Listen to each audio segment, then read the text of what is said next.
आप सभी को मेरा नमस्कार। मैं आज सभी के सामने एक वीडियो लेके आया हूँ जिसका नाम है ब्रेस्ट कैंसर अवेयरनेस। तो ये हमारे देश की महिलाओं के लिए है और इसे पुरुष भी देख सकते हैं, ठीक है। तो उनको भी कोई दिक्कत नहीं है, आपको भी कुछ जान के कुछ नुकसान नहीं है। आप भी अपने घर में बहन बेटी आए सबको इसके बारे में थोड़ी सी सलाह दे सकते हो।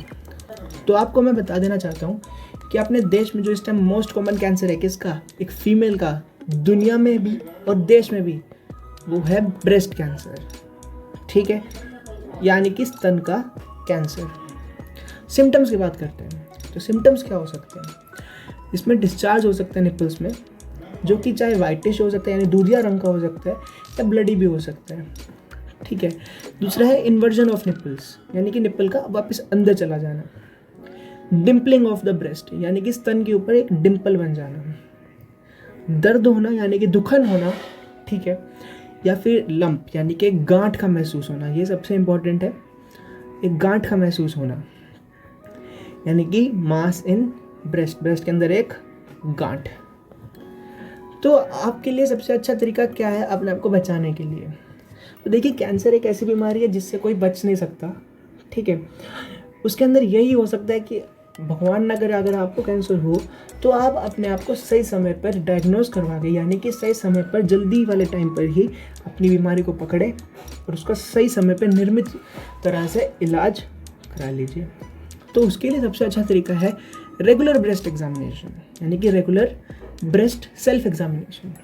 तो इसके अंदर सेल्फ मैंने इसलिए डाला है बिकॉज हर कोई तो डॉक्टर के पास जाके अपने ब्रेस्ट का एग्जामिनेशन नहीं कराएगा, जो कि पॉसिबल ही नहीं है कि हर कोई गांव से आता है कि जो नई नॉलेज, तो बहुत मुश्किल है। तो उसके लिए सबसे अच्छा चीज़ है कि आप खुद से ही अपने स्तन का एग्जामिनेशन करें।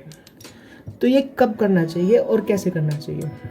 तो इसके अंदर आप अपने ब्रेस्ट का एग्जामिनेशन वैसे तो नहाते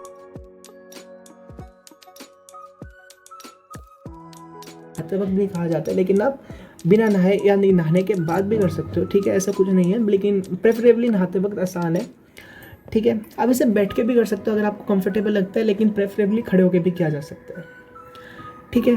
आपको एग्जामिनेशन क्या करना है, आपको क्या क्या चीज़ चेक करनी है? आपको स्तन चेक करना है, निपल्स चेक करना है, और आपको अपने अंडर आर्म्स, ठीक है, आपको अपने अंडर आर्म्स को चेक करना है, क्योंकि ब्रेस्ट का कुछ हिस्सा अंडर आर्म्स तक भी जाता है, ठीक है। तो आपको चेक क्या करना है? आपको मास यानी कि एक अंदर कोई गांठ है, आपको वो टेस्ट करनी है। आपको नोडुलैरिटी के लिए चेक करना है। नोडुलैरिटी क्या होता है?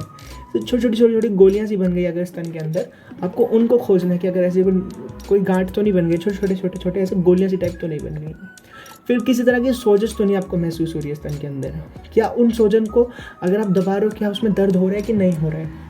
तो आपको ये सब चीज़ें देखनी है। अगर आपको इनमें से कुछ भी चीज़ फील होती है तो घबराने की ज़रूरत नहीं है। ज़रूरी नहीं है कि इनमें से कोई भी चीज़ अगर आपको फील हो वो कैंसर की हो, ठीक है। इसके अंदर बहुत सारी गांठ ऐसी भी होती हैं जो कैंसर नहीं होती, लेकिन गांठ उम्र के साथ बन जाती है। तो इसका सबसे अच्छा इलाज क्या है? Early diagnosis. अगर आपको कुछ भी ऐसा गांठ जैसा कुछ भी महसूस हो रहा है, आप अपने लोकल डॉक्टर के पास जाइए। अब सोचेंगे कि किस डॉक्टर के पास जाएं, तो आप किसी भी डॉक्टर के पास जा सकते हो तभी, अभी के लिए तो, अगर आपको ऐसा कुछ फील हुआ है, लेकिन प्रेफरेबली आपको एक सर्जन के पास जाना चाहिए। सर्जन को ज़्यादा अच्छे से आता है इस सबसे हैंडल करना, वो ज़्यादा आपकी मदद कर पाएगा, क्योंकि जितना जल्दी आपका डायग्नोसिस हो जाएगा उतना अच्छा इस बीमारी का आउटकम आएगा, ठीक है। कि आउटकम क्या आएगा? आउटकम समझते हो? आउटकम का मतलब है कि आप, अगर आपको कैंसर हुआ है तो वो सही रूप से ठीक हो जाए और आप एक आम जिंदगी वापस से जी सको। तो लीजिए, मैं थोड़ा सा आपको यहाँ पे लिख के दिखा देता हूँ कि टेस्ट क्या क्या किए जाएंगे, ठीक है।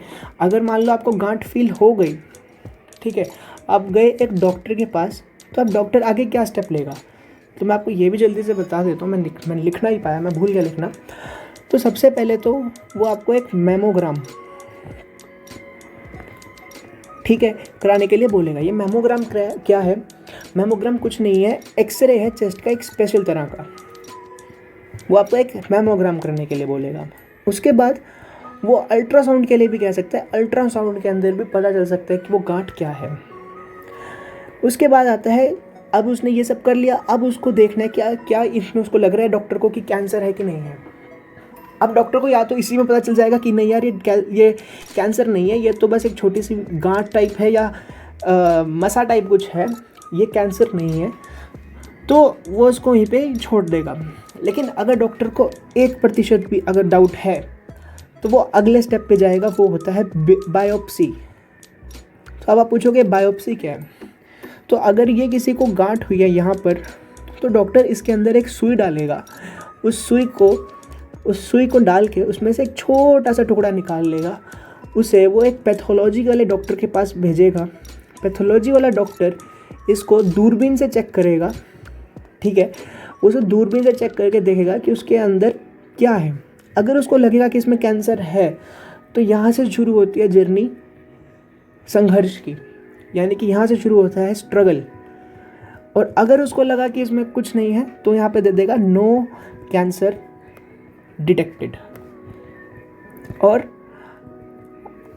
कोई कैंसर पेशेंट को नहीं है, और यहाँ से ये पेशेंट अपने घर की तरफ रवाना हो जाएगा।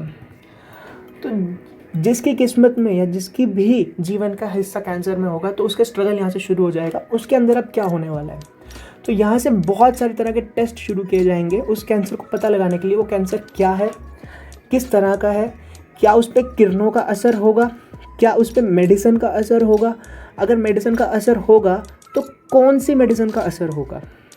तो ये सब सवाल डॉक्टर के सामने खड़े हो जाएंगे।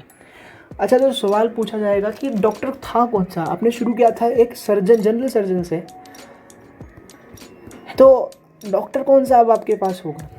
तो आप जनरल सर्जन जाकर जिससे आपने शुरू कराया था, आप उससे भी इलाज करा सकते हो। लेकिन अगर आपके पास फाइनेंसिस की यानी पैसे की कमी नहीं है, तो आप एक ऑन्कोप्लास्टिक सर्जन की तरफ जा सकते हो, ठीक है। तो ऑन्कोप्लास्टिक ऑन्कोलॉजी सर्जन, ठीक है, आप जा सकते हो।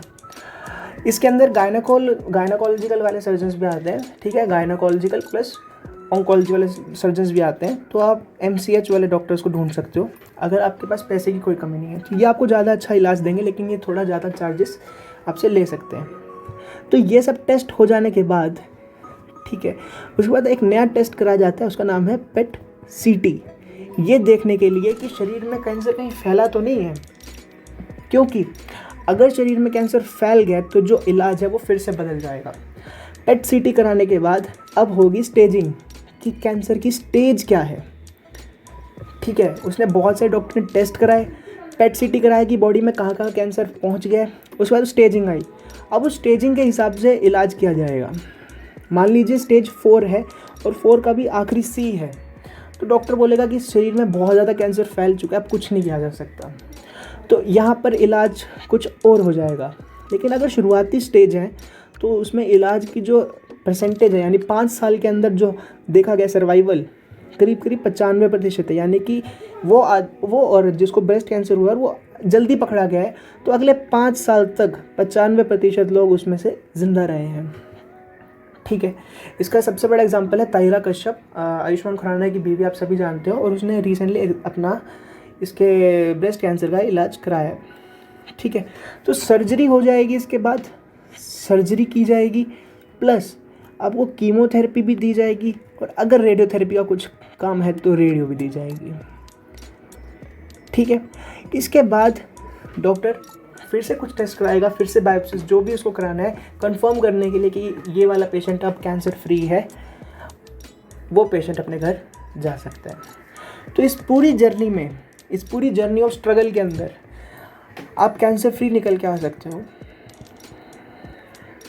और आप फिर से अपनी नॉर्मल ज़िंदगी जी सकते हो।